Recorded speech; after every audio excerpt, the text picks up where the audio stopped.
Pramod Narayanan Raju Abraham മുമ്പ് എത്രത്തോളം സ്വീകാര്യനായിരുന്നു അതേ അവസ്ഥയിലേക്ക് ഇപ്പോൾ പ്രമോദ് നാരായണൻ എത്തിയിട്ടുണ്ടെന്നുള്ളതാണ് ആ മണ്ഡലത്തിൻ്റെ ഒരു യഥാർത്ഥ ചിത്രം. കഴിവ് നോക്കി ഏബിൾ ആയിട്ടുള്ള ഒരാളെ അവിടെ കൊണ്ട് നിർത്താനുള്ള ഒരു പക്വത, രാഷ്ട്രീയ പക്വത ജോസ് കെ മാണി കാണിച്ചതിൻ്റെ റിസൾട്ടാണ് അവിടെ റിഫ്ലക്ട് ചെയ്തിട്ടുള്ളത്. ഡെനീസ് കെ ആന്റണി അവിടെ ഈ 4 വർഷവും MLA അല്ലാതിരുന്നിട്ടും MLA പോലെ നിറഞ്ഞു നിൽക്കുകയും വിഷയങ്ങളിൽ നിൽക്കുകയും ചെയ്തതിൻ്റെ ഭാഗമായിട്ട് പുള്ളിക്ക് ഒരു ജയസാധ്യതയുണ്ട് എന്ന് തന്നെയാണ് ഞാൻ വിശ്വസിക്കുന്നത്. പോളിംഗ് സ്റ്റേഷനിൽ ചെല്ലുമ്പം പിണറായി വിജയൻ്റെ മുഖം ഓർമ്മ വന്നു കഴിഞ്ഞാൽ കഥ കഴിഞ്ഞു. പിന്നെ വേറെ ആരും മുഖ്യമന്ത്രി കുപ്പായിട്ടിട്ട് കാര്യമില്ല. സതീശൻ അതങ്ങ് ഉറപ്പിക്കും. അതാണ് സ്ഥിതി. രാജുഭായ് നമസ്കാരം. നമസ്കാരം. മഴ വീണ്ടും ഒന്ന് പെയ്തു തുടങ്ങി തോന്നുന്നല്ലേ? മഴ പെയ്തു തുടങ്ങി. എന്നാലും ഭയങ്കര ചൂടുമാണ് പുറത്ത്. ഇപ്പം നിലമ്പൂർ ഇലക്ഷൻ നടക്കുമ്പോൾ എല്ലാവർക്കും ചൂട് തന്നെയാണ്. അപ്പോൾ 2026 തെരഞ്ഞെടുപ്പ് അത് UDF-നെ സംബന്ധിച്ചിട്ടും LDF-നെ സംബന്ധിച്ചിട്ടും ഒരു ജീവൻ മരണ പോരാട്ടമാണ്. അപ്പോൾ നമ്മൾ ഓരോ ദിവസവും ഓരോ 2 മണ്ഡലങ്ങൾ വെച്ചിട്ട് നമ്മൾ പരിശോധിച്ച് പോകുന്നുണ്ട്. എനിക്കൊന്ന് 70 ദിവസമൊക്കെ കഴിയുമ്പോഴത്തേക്ക് വീണ്ടും ത്രിതല പഞ്ചായത്തിന്റെ ഒരു 2ാം റൗണ്ടിലേക്ക് വരേണ്ടി വരും. അപ്പോൾ ഇന്ന് നമ്മൾ പരിശോധിക്കുന്നത് കേരള കോൺഗ്രസ് കഴിഞ്ഞ തവണ LDF-ന്റെ ഭാഗത്തുനിന്ന് മത്സരിച്ചിട്ടുള്ള, എന്നാൽ എതിർവശത്ത് നേരിട്ട് തന്നെ കോൺഗ്രസ് സ്ഥാനാർത്ഥികൾ മത്സരിച്ചിട്ടുള്ള, അത് കോൺഗ്രസും കേരള കോൺഗ്രസ് എമ്മുമായിട്ട് നേരിട്ട് മത്സരം നടത്തിയിട്ടുള്ള 2 മണ്ഡലങ്ങളാണ്. അതിലൊന്നാണ് റാന്നി, ചാലക്കുടി. ഈ 2 മണ്ഡലങ്ങളെ സംബന്ധിച്ചിട്ട് പറയുകയാണെങ്കിലും സ്ഥിരമായിട്ട് കോൺഗ്രസിന്റെ കുത്തകയെന്നോ സ്ഥിരമായിട്ട് CPM-ന്റെ കുത്തകയെന്നോ പറയാൻ സാധിക്കുന്ന മണ്ഡലങ്ങളല്ല. ആദ്യം നമ്മൾ റാന്നി പരിശോധിക്കുകയാണെങ്കിൽ, റാന്നി ഇപ്പോൾ കേരള കോൺഗ്രസ് എമ്മിന്റെ പ്രമോദ് നാരായണനാണ് അവിടുത്തെ MLA. അതിനു മുമ്പ് തുടർച്ചയായിട്ട് എനിക്കൊന്ന് 25 വർഷത്തോളം രാജു അബ്രാഹാം ആയിരുന്നു അവിടുത്തെ MLA. എന്തായിരിക്കും 2026 റാന്നിയിൽ നടക്കാൻ പോവുക? റാന്നിയിൽ പിന്നെ 2026 നടക്കാന്ന് പറഞ്ഞാൽ കഴിഞ്ഞ തവണ വളരെ ടൈറ്റ് ഫൈറ്റ് ആയിരുന്നു. 1000-ൽ ചില്ലാനം വോട്ടിൽ 1250ഓളം വോട്ടിൻ്റെ ഭൂരിപക്ഷത്തിലാണ്, 1300-ൽ താഴെ വോട്ടിൻ്റെ ഭൂരിപക്ഷത്തിനാണ് പ്രമോദ് നാരായണൻ അവിടെ നിന്ന് ജയിച്ചത്.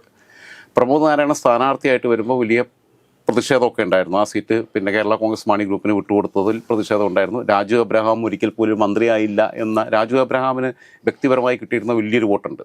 രാജു അബ്രഹാം അങ്ങനെയാണ് കാലങ്ങളായിട്ട്, കാരണം ജനകീയനായിരുന്നു, ജനങ്ങളുടെ ഇടയിൽ വളരെ സ്വീകാര്യനായിരുന്നു രാജു അബ്രഹാം. പക്ഷേ പ്രമോദ് നാരായണൻ വന്നപ്പം പ്രമോദ് നാരായണനെ അക്സെപ്റ്റ് ചെയ്യാൻ ആളുകൾക്ക് ബുദ്ധിമുട്ടുണ്ടായിരുന്നെങ്കിലും കഴിഞ്ഞ 4 വർഷത്തെ ഒരു അദ്ദേഹത്തിൻ്റെ ചരിത്രം എടുത്ത് പരിശോധിക്കുമ്പോൾ നിയമസഭയിൽ ഒച്ചയും വിളി ഉണ്ടാക്കാതെ, ബഹളങ്ങൾ സൃഷ്ടിക്കാതെ, വേണ്ടാത്തതൊന്നും പറയാതെ, വിവരക്കേട് പറയാതെ കാര്യങ്ങൾ കൃത്യമായിട്ട് അവതരിപ്പിക്കുന്ന ഒരു നല്ല നിയമസഭാ സാമാജികൻ എന്ന ഒരു യാതി അദ്ദേഹം നേടിയെടുത്തിട്ടുണ്ട്. പ്രമോദ് നാരായണൻ രാജു അബ്രാഹാം മുമ്പ് എത്രത്തോളം സ്വീകാര്യനായിരുന്നു അതേ അവസ്ഥയിലേക്ക് ഇപ്പോൾ പ്രമോദ് നാരായണൻ എത്തിയിട്ടുണ്ടെന്നുള്ളതാണ് ആ മണ്ഡലത്തിൻ്റെ ഒരു യഥാർത്ഥ ചിത്രം. കാരണം പ്രമോദ് നാരായണൻ ആളുകളുമായിട്ട് നന്നായിട്ട് ഇടപെടുന്നു. പിന്നെ നല്ലൊരു സ്കോളറാണ്, കാര്യങ്ങൾ കൃത്യമായിട്ട് പഠിച്ച് അവതരിപ്പിക്കാൻ അറിയാം.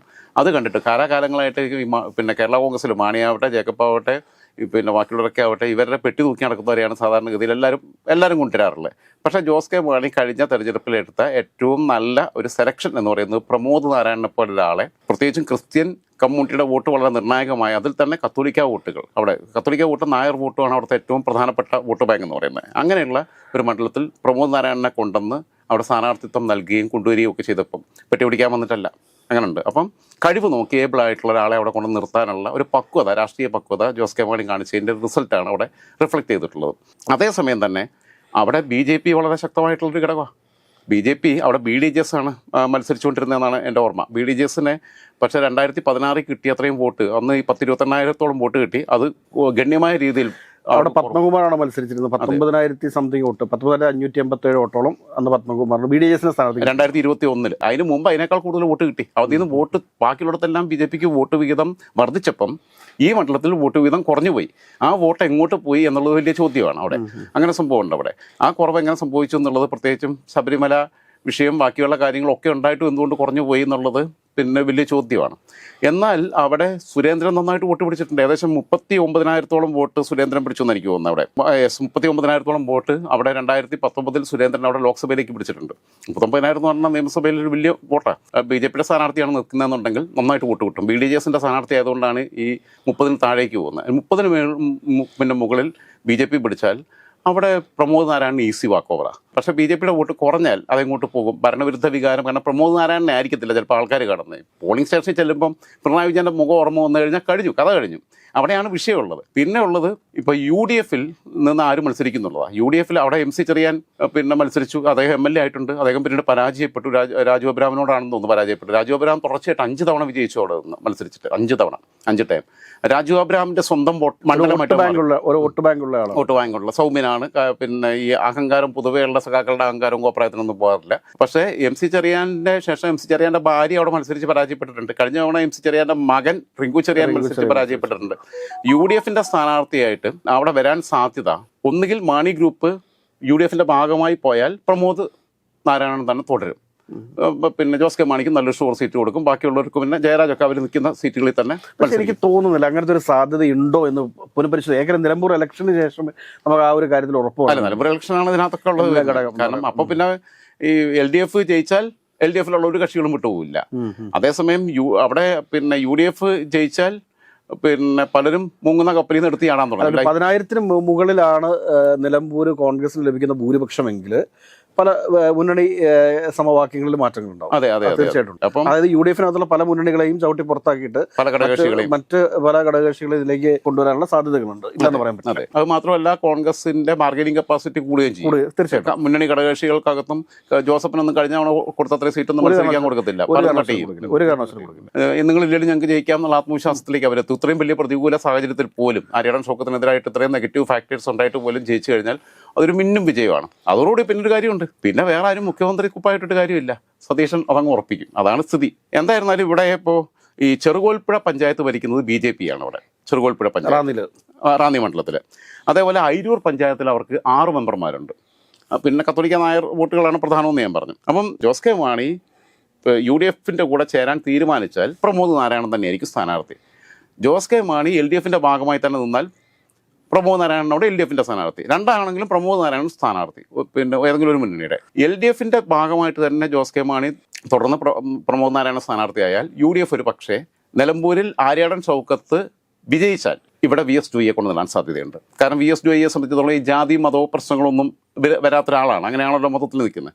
അപ്പം പിന്നെ മൊത്തത്തിൽ ഇപ്പോൾ കേരളത്തിൽ പുള്ളിക്കൊരു മൈലേജ് കിട്ടിയിരിക്കുന്ന അങ്ങനെ വരാൻ സാധ്യതയുണ്ട്. റാന്നി മണ്ഡലത്തിൽ റിങ്കു ചെറിയാനെ വീണ്ടും പരീക്ഷിക്കാനുള്ള സാധ്യത. റിങ്കു ചെറിയ മിക്കവാറും BJP സ്ഥാനാർത്ഥിയിൽ വരാൻ സാധ്യതയുണ്ടാവും. അങ്ങനെയും വരാൻ സാധ്യതയുണ്ട്. കാരണം BJP ആളുകളെ പിന്നെ വലിച്ചുകൊണ്ടിരിക്കുന്ന സമയമാണല്ലോ. അപ്പം ഇപ്പുറത്ത് കഴിഞ്ഞ ദിവസം നമ്മൾ പറഞ്ഞ പോലെ തിരുവല്ലയിൽ അനൂപ് ആന്റണി, അവിടെ റിങ്കു ചെറിയാൻ എന്നൊക്കെ പറഞ്ഞിട്ട് അങ്ങനെ ഒരു ടീം അങ്ങിറങ്ങുക. ലോക്സഭയിലോട്ട് അനിൽ ആന്റണി മത്സരിച്ചു എന്നൊക്കെ പറയുമ്പോൾ ക്രിസ്ത്യൻ വോട്ട് ബാങ്ക് തങ്ങളുടെ കൂടെ ഉറപ്പിച്ച് നിർത്തുക എന്നുള്ളൊരു രീതിയിലേക്ക് അവർ ആലോചിച്ചു. പത്തനംതിട്ട ജില്ലയിൽ എനിക്ക് തോന്നുന്നു ഒരു BJP ചായ്വ് പൊതുവേ ഉണ്ടല്ലേ?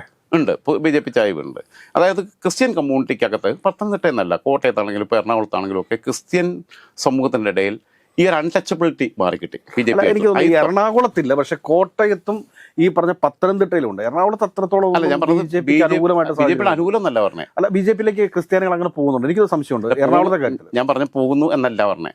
പണ്ടുണ്ടായിരുന്നത് ഇതെന്തോ ഭീകര ആണെന്നുള്ള സ്ഥാനത്തിൽ നിന്ന് മാറി അൺടച്ചബിലിറ്റി മാറി കിട്ടി. അയിത്തമില്ല ഇപ്പോൾ അവരോട്, തൊട്ടുകൂടായ്മയില്ല എന്നുള്ള രീതിയിലേക്ക് വേണമെങ്കിൽ യോജിക്കുന്നതിനും പിന്നെ കുഴപ്പമില്ല എന്നുള്ള അവസ്ഥയിലേക്ക് ക്രിസ്ത്യൻ കമ്മ്യൂണിറ്റി എത്തിയിട്ടുണ്ട്. ഇപ്പോൾ അത് മുസ്ലിം കമ്മ്യൂണിറ്റി മാത്രമേ ഉള്ളൂ അവർക്ക് ഒരു ബാലികേറാമലയായിട്ടും BJPയുടെ മുമ്പിൽ നിൽക്കുന്നത്. BJP അവിടെ 30,000-ഓളം വോട്ട് പിടിക്കുന്ന BJPയുടെ സ്ഥാനാർത്ഥിയാണ്. ഡയറക്റ്റ് താമര ചിഹ്നത്തിൽ മത്സരിക്കുകയാണെങ്കിൽ 30,000-ഓളം വോട്ട് പിടിക്കാം. പോകുന്നതും ബാക്കിയുള്ളതൊക്കെ തൊട്ടടുത്ത് കിടക്കുകയാണ്. അപ്പോൾ അങ്ങനെ വന്നു കഴിഞ്ഞാൽ പ്രമോദ് നാരായണന് ഈസി വാക്ക് ഓവറായി. ഇല്ലെങ്കിൽ ഇപ്പോൾ VS ജോയി ഇവിടെ വന്ന് നിൽക്കുന്ന സ്ഥിതി വന്നു കഴിഞ്ഞാൽ, പക്ഷേ VS ജോയി മലപ്പുറത്ത് നിന്നുള്ള ഇറക്കുമതിയാ. അങ്ങനെ സംഭവമുണ്ട്. VS ജോയി ഇവിടെ കൊണ്ട് നിർത്തിയ. അതേസമയം ആര്യാടൻ ഷൗക്കത്ത് നിലമ്പൂർ പരാജയപ്പെട്ട് കഴിഞ്ഞാൽ VS ജോയിയെ നിലമ്പൂർ അടുത്ത പ്രാവശ്യം VS ജോയി സ്ഥാനാർത്ഥിയെ ഉറപ്പിച്ചു. അത് ഉറപ്പിക്കാം. പിന്നെ അൻവറെങ്ങാനും അട്ടിമറി വിജയം നേടിയാൽ അത് ഇതിനെ ആകെ കൂടെ പ്രശ്നത്തിലേക്ക് പോകും. അപ്പോൾ പിന്നെ അൻവറിന്റെ ബാർഗനിങ് കപ്പാസിറ്റി കൂടും. UDFിനകത്ത് UDF അക്കോമഡേറ്റ് ചെയ്യുകയും ചെയ്യും. അതൊക്കെയാണ് സ്ഥിതി വരുന്നത്. അപ്പോൾ നമുക്കിത് പിന്നെ അവസാനമായിട്ട് ഉള്ള ചിത്രം എന്തായിരിക്കും എന്ന് പറയാൻ പറ്റില്ല.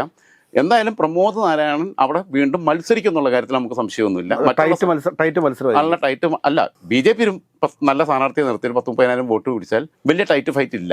ആ വോട്ടുകളുടെ ഏറെയും ചോർന്നു പോകുന്നത് UDFിൻ്റെ കേന്ദ്രത്തിൽ നിന്നായിരിക്കും. അങ്ങനെ വരുമ്പം പിന്നെ പ്രമോദ് നാരായണനാണ്. അപ്പുറത്ത് രണ്ടും ക്രിസ്ത്യൻ കാൻഡിഡേറ്റ്സ് വരികയാണെന്നുണ്ടെങ്കിൽ നായർ വോട്ടുകളും ഏകീകരിച്ച് പിന്നെ പ്രമോദിന് പിടിക്കാൻ പറ്റും. UDFിൻ്റെ കൂടെ നിന്നാലും LDFിൻ്റെ കൂടെ നിന്നാലും പിടിക്കാൻ പറ്റും. പിന്നെ ആൾ ഏബിൾ ആണല്ലോ, നല്ലൊരു പ്രാസംഗികരാണ്. ഇവരെ പോലെ പോയി ഗോഷ്ഠി കളിക്കാൻ പോകുന്നില്ലല്ലോ.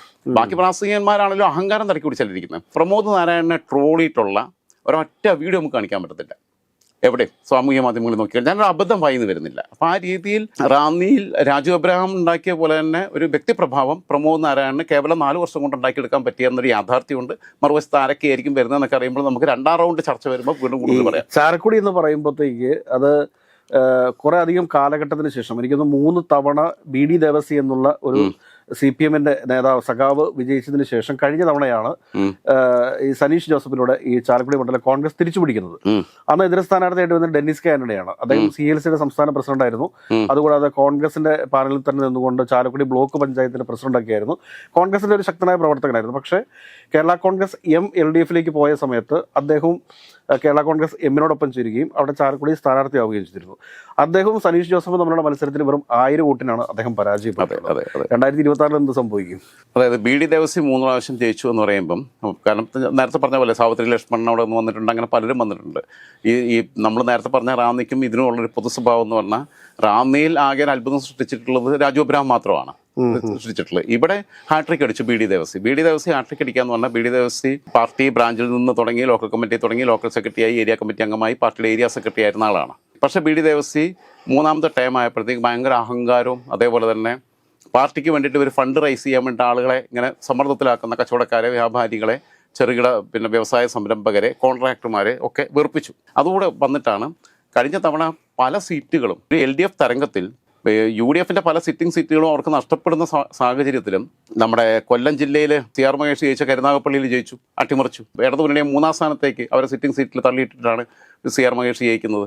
പിന്നെ ജയിച്ചത് കുണ്ട്ര സീറ്റിലാണ് വിഷ്ണുനാഥ് അട്ടിമറി വിജയം നേടുന്നത്, മുൻമന്ത്രി മേഴ്സിക്കുട്ടിയമ്മയെ പരാജയപ്പെടുത്തിയിട്ട്. അത് പിന്നെ അന്ന് അവർക്കെതിരെ ഉണ്ടായിട്ടുള്ള ചില വ്യാജ ആരോപണങ്ങൾ സത്യത്തിൽ ജനം അത് സത്യമാണെന്ന് എഴുതി തെറ്റിദ്ധരിച്ചു പോയി. അപ്പം ഇങ്ങനെ വന്നതുപോലെ ഉള്ളൊരു മണ്ഡലമാണ് സനീഷ് ജോസഫ് ഇവിടെയും മത്സരിച്ച് വിജയിക്കുന്നത്. ഈ 2016 തെരഞ്ഞെടുപ്പിൽ അവിടെ ഭയങ്കര രസകരമായിട്ടുള്ള സംഭവം പിന്നെ സിബിക്ക് ഓർമ്മ കാണുമായിരിക്കും. ഒരു KT ബെന്നി എന്ന് പറയുന്ന ഒരുത്തൻ രാഹുൽ ബ്രിഗേഡിൻ്റെ ഭാഗമായിട്ട് വന്നിട്ട് ഹെലികോപ്റ്ററിൽ വന്നിറങ്ങുന്നു ചാലക്കുടിയിൽ. നാട്ടുകാരെല്ലാം തെരുവിലിറങ്ങി പ്രതിഷേധ പ്രകടനം നടത്തി അവനെ പിന്നെ പിൻവലിക്കേണ്ടി വന്നു. ആണോ? ബെന്നിയാണ് മത്സരിച്ച്. ബെന്നി KSUവിന്റെ കാലടി ശ്രീശങ്കര കോളേജിന്റെ ചെയർമാനൊക്കെ ആയിരുന്നു.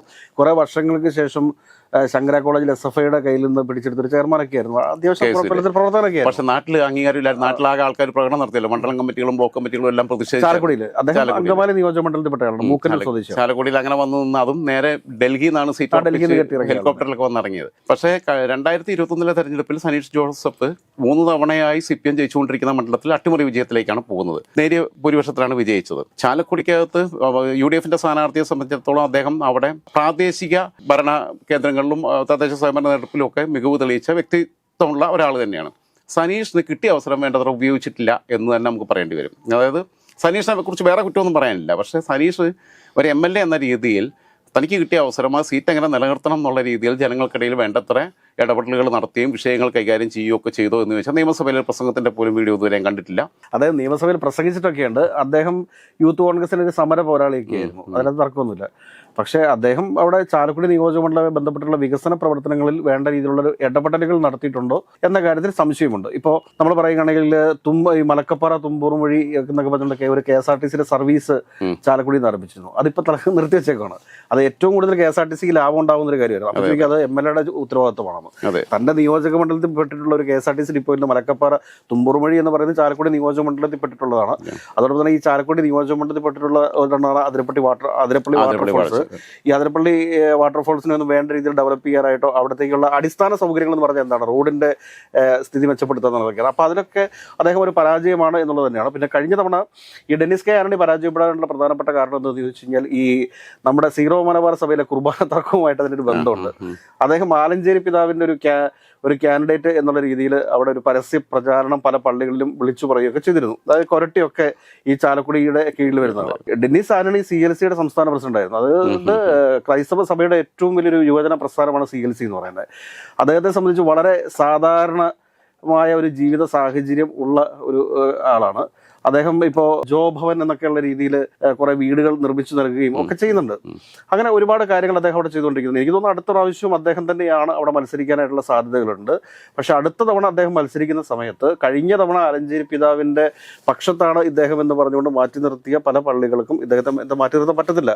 കാരണം ഈ പള്ളികളൊക്കെ ആയിട്ടുള്ള ഒരു അഭേദ്യമായ ഒരു ബന്ധം ഇദ്ദേഹത്തിനുണ്ട്. BD ദേവസി എന്ന് പറയുന്ന ആ സഖാവിനെതിരെ ഈ പറയുന്ന രീതിയിലുള്ള വലിയൊരു ജനവിരുദ്ധതയൊന്നും ഉണ്ടായിരുന്നില്ല. അദ്ദേഹം ഏറ്റവും ജനകീയനായിട്ടുള്ള ആർക്കും ആക്സസിബിൾ ആയിട്ടുള്ള ആക്സസ് ചെയ്യാൻ പറ്റുന്ന ഒരു MLA ആയിരുന്നു അദ്ദേഹം. വളരെ സൗമ്യനായ ഒരു MLA ഞാൻ പറയത്തുള്ളൂ. പക്ഷേ ആ MLAക്ക് ശേഷം ഇദ്ദേഹം വന്നു കഴിഞ്ഞപ്പോഴത്തേക്ക് ഇദ്ദേഹത്തിന് ആ സ്വീകാര്യത ലഭിച്ചതിനെ. പക്ഷേ സീറോ മലബാർ സഭയുടെ പള്ളിത്തർക്കവുമായിട്ട് ബന്ധപ്പെട്ട് പരാജയപ്പെട്ടു പോയിട്ടുള്ള കേരളത്തിലെ ഏക സ്ഥാനാർത്ഥിയാണ് അദ്ദേഹം എന്നാണ് പറയാനുള്ളത്. പക്ഷേ അടുത്ത പ്രാവശ്യം അദ്ദേഹം നിന്നാൽ വിജയ സാധ്യത ഉണ്ട് എന്ന് തന്നെയാണ് എൻ്റെ ഒരു അഭിപ്രായം. BD ദേവസി വ്യക്തിപരമായി സ്വന്തം നേട്ടത്തിന് വേണ്ടി എന്തെങ്കിലും ചെയ്തു എന്നുള്ളതല്ല ഞാൻ പറഞ്ഞു. പുള്ളി പൈസ ഉണ്ടാക്കാൻ വേണ്ടി ചെയ്തു എന്നുള്ളതല്ല. പാർട്ടി പിന്നെ കൊടുത്ത കൊട്ടേഷൻ അതാണ്. പാർട്ടിക്ക് വേണ്ടിയിട്ട് പിന്നെ ഇവരെല്ലാം ബുദ്ധിമുട്ടിച്ചിട്ടുണ്ട്, ഈ വ്യാപാരികളെയും വ്യവസായികളെയും ഒക്കെ കോൺട്രാക്ടർമാരെയൊക്കെ ബുദ്ധിമുട്ടിച്ചിട്ടുണ്ട്. അത് അവസാനത്തെ തെരഞ്ഞെടുപ്പിൽ അങ്ങനെ പ്രശ്നം, ലാസ്റ്റ് ടൈമിൽ അങ്ങനെ പ്രശ്നം ഉണ്ടായിരുന്നു. അങ്ങനെ ഒരു ആൻറ്റി LDF മൈൻഡ് ഇപ്പോൾ കുറേ ആളുകൾ ക്രിയേറ്റ് ചെയ്തിരുന്നു. ഞാൻ പറഞ്ഞ പോലെ സനീഷ് ജോസഫ് കിട്ടിയ അവസരം വേണ്ടത്ര ഉപയോഗിച്ചില്ല. രണ്ടാമത്തെ കാര്യം പിന്നെ പുറം തിരിഞ്ഞ് നിൽക്കണോ മുഖം തിരിഞ്ഞ് നിൽക്കണോ എന്നൊക്കെയുള്ള ഈ എന്തോ കുർബാന നടത്തുമ്പോൾ എങ്ങോട്ട് നോക്കിയിട്ട് കുർബാന നടത്തിയാലും കുഴപ്പം. അതിൽ ആലഞ്ചേരി പിതാവാണ് ഇദ്ദേഹത്തെ ചാലക്കുടിയിലെ സ്ഥാനാർത്ഥിയാക്കിയതുകൊണ്ട് വ്യാപകമായ ഒരു പ്രചരണം നടത്തുന്നത്. ഡെന്നീസ് കാനഡി എന്ന് പറഞ്ഞാൽ ഇപ്പോഴും KSRTC ബസ്സിൽ കയറി യാത്ര ചെയ്യുന്ന വളരെ സൗമ്യനായിട്ടുള്ള ഒരു രാഷ്ട്രീയക്കാരൻ, അത് വളരെ സാധാരണക്കാരനായിട്ടുള്ള ഒരു രാഷ്ട്രീയക്കാരൻ്റെ ഞാൻ പറയത്തുള്ളൂ. അല്ല, ഞാൻ പറഞ്ഞു വന്നത് ഇതിലേക്കാണ്. ഈ പിന്നെ ജനാഭിമുഖ കുർബാന നടത്തണേ, പിന്നെ തിരിഞ്ഞു നിന്ന് കുർബാന നടത്തണേ, ഇതൊന്നും പിന്നെ അൽമായരാണെങ്കിലും പുരോഹിതരാണെങ്കിലും വലിയ വിഷയമായിട്ട് എടുക്കേണ്ട കാര്യമല്ല. അതൊക്കെ അൽമായർ ഇതിനകത്ത് വൈകാരികമായിട്ടൊന്നും തീരുമാനിക്കേണ്ട കാര്യമൊന്നും ഇല്ല എന്നുള്ള അഭിപ്രായക്കാരൻ വ്യക്തിപരമായി. എങ്ങോട്ടും തിരിഞ്ഞു നിന്നിട്ട് എവിടെയും പ്രാർത്ഥിക്കുന്ന ആരോടാ? ദൈവത്തോടല്ലേ എന്നുള്ളതാണ്. അല്ലെങ്കിൽ കുർബാന അർപ്പിക്കുന്നത് അതൊരു സിംബോളിക് ആയിട്ടുള്ള കാര്യങ്ങളാണ്. ഈ ഒരു വിശ്വാസി സമൂഹത്തെ നാട്ടുകാരുടെ മുമ്പിൽ പിന്നെ കളിയാക്കിച്ചിരിക്കാനുള്ള മറ്റൊരു ചർച്ചാ വിഷയമായിട്ട് എടുക്കാം. കാരണം അത് നമ്മൾ രണ്ടുപേരും ആ ഒരു ഇതിൽ പെട്ടതായതുകൊണ്ട് നമുക്ക് അതിനുമായിട്ട് ബന്ധപ്പെട്ട ചർച്ചയായിട്ട് മറ്റു സംബന്ധിച്ച് പിന്നെ ഞാനിപ്പോൾ കാണുന്നത് എന്താണെന്ന് വെച്ചാൽ റാന്നിയെ കുറിച്ചുള്ളതിൽ ഞാൻ പറഞ്ഞ കൃത്യമായിട്ട് എനിക്ക് പറയാനുള്ള അഭിപ്രായങ്ങൾ പറഞ്ഞു. മാറ്റങ്ങൾ ഇനിയും സംഭവിക്കാം. നിലമ്പൂർ ഉപതെരഞ്ഞെടുപ്പിന് ശേഷമുള്ള ചിത്രമല്ല പിന്നെ ഇപ്പോൾ ഉള്ള ചിത്രം. അതിനുശേഷം തദ്ദേശ സ്വയംഭരണ തെരഞ്ഞെടുപ്പിൽ എന്ത് സംഭവിക്കുന്നുള്ളത് വേറെ. നമ്മൾ ശരിക്കും എനിക്ക് ഇലക്ഷന് മുമ്പ് 3 റൗണ്ട് ചർച്ച നടത്തേണ്ടി വരും ഈ മണ്ഡലങ്ങളെ കുറിച്ചൊക്കെ. കാരണം മാറി പറഞ്ഞുകൊണ്ടിരിക്കുന്ന രീതിയിലാണ് കേരള രാഷ്ട്രീയം പോകുന്നത്. ഈ പറഞ്ഞ പോലെ തന്നെ സനീഷ് ജോസഫ് കിട്ടിയ അവസരം അച്ചൂമ്മൻ വരെ അവിടെ പ്രചരണത്തിന് പോയിരുന്നു സനീഷിന്റെ. ഇപ്പൊ ഷാഫിയുമായിട്ടുള്ള പോലെ തന്നെയുള്ള ഒരു വൈകാരിക ബന്ധം ഉള്ളതാണ്. പിന്നെ ബെന്നിവാനാനുമായിട്ടും അങ്ങനെ തന്നെയാണ്, പി ടി തോമസുമായിട്ടും അങ്ങനെ. അപ്പം അങ്ങനെയൊക്കെയുള്ള ഒരു സാധനമൊക്കെ അവിടെ റിഫ്ലക്ട് ചെയ്തിരുന്നു. ഇപ്പുറത്ത് പരാജയപ്പെട്ട സ്ഥാനാർത്ഥിയോട്, കുറഞ്ഞ കുട്ടികൾക്കാണല്ലോ പരാജയപ്പെട്ട സ്ഥാനാർത്ഥി വീണ്ടും അവിടെ ഇത്തരം പ്രവർത്തനങ്ങളിൽ സജീവമായിട്ട് നിൽക്കുന്നു. പരാജയപ്പെട്ടെന്നും പറഞ്ഞ് പിന്നെ 5 വർഷം വീട്ടിലിരിക്കുകയല്ലേ ഇത്. അങ്ങനെ വരുമ്പോൾ ആനുകൂല്യം പിന്നെ മണി ഗ്രൂപ്പ് തന്നെ അവിടെ മത്സരിക്കുകയാണെങ്കിൽ മണി ഗ്രൂപ്പ് മുന്നണി വിട്ട് പോയിട്ടില്ലെങ്കിൽ LDFന്റെ ഭാഗമായി തന്നെ തുടർന്ന് നിന്ന് പിന്നെ തുടരാൻ തീരുമാനിക്കുകയും ഡെന്നീസ് കാനഡി അവിടെ മത്സരിക്കുകയാണെങ്കിൽ സനീഷിന്റെ ഈ പിന്നെ പെർഫോമൻസ് ലെവല് വളരെ താഴെ ആയതുകൊണ്ടും ഡെന്നീസ് കാനഡി അവിടെ ഈ 4 വർഷവും MLA അല്ലാതിരുന്നിട്ടും MLA പോലെ നിറഞ്ഞു നിൽക്കുകയും വിഷയങ്ങളിൽ നിൽക്കുകയും ചെയ്തതിൻ്റെ ഭാഗമായിട്ട് പുള്ളിക്ക് ഒരു ജയസാധ്യതയുണ്ട് എന്ന് തന്നെയാണ് ഞാൻ വിശ്വസിക്കുന്നത്.